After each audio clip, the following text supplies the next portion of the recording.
Hey Jay, best of luck listeners. It's Ryan from Phoenix. I have quick reactions to a couple of the voicemail segments that have been left in the past couple podcasts. One, Russia. The question of whether or not you need to go back to the Cold War for trusting Russia, I think, is a moot point because all you have to do is go back to 2014 for a contemporary reason why you shouldn't trust Russia, the whole invasion of Crimea and how that was shrouded in distrust and a whole sorts of talking out of both sides of their mouths. The current Russian administration shows just how untrustworthy Russia really is and why we should all have kind of a guttural reaction to why alignment with Russia is a bad idea. And until they are held accountable for that, or the UN or the world stage helps sort out that mess, I don't know if there's a great way to ally with Russia on the best of terms. Secondly, the issue of why Bernie and the Hillary camps should be not analyzed along policy lines. I'm totally in agreement with that for the reasons that, any accomplishment of government is broken down into three steps. The classic three parts are the agenda, the policy itself, and the implementation of that policy.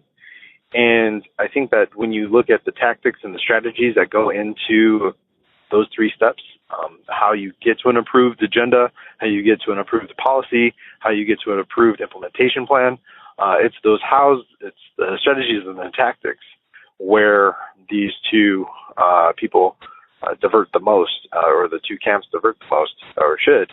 I don't know if the discussion or the debate has been all that robust in such an organized fashion as far as trying to break down the differences or where the Democratic Party goes in the future. But I certainly would love to see a little bit more discussion, a robust discussion and debate along the lines of how does policy and agendas get set in the Democratic Party in a way that's not influenced so heavily by who can buy the politician's ear. And I think there's great opportunities to get to a better, more robust discussion on these.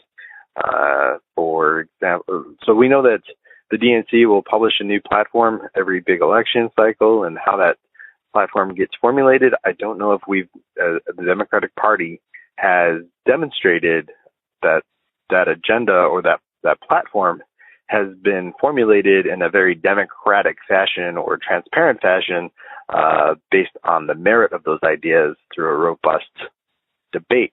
But if anybody has an idea or can show how that debate is happening that I'm not aware of, I would love to know. I would also love to hear ideas on how we create a more robust debate about what the agenda should be and what the policy should be based on a more democratic debate. And then there's more to be discussed about how things are implemented. And you only have to look to the Trump administration to really see how badly things can be implemented, right? Anyway, I'll just leave it there before I go on too long. But thanks for the show, Jay, and thanks for everybody for a great discussion.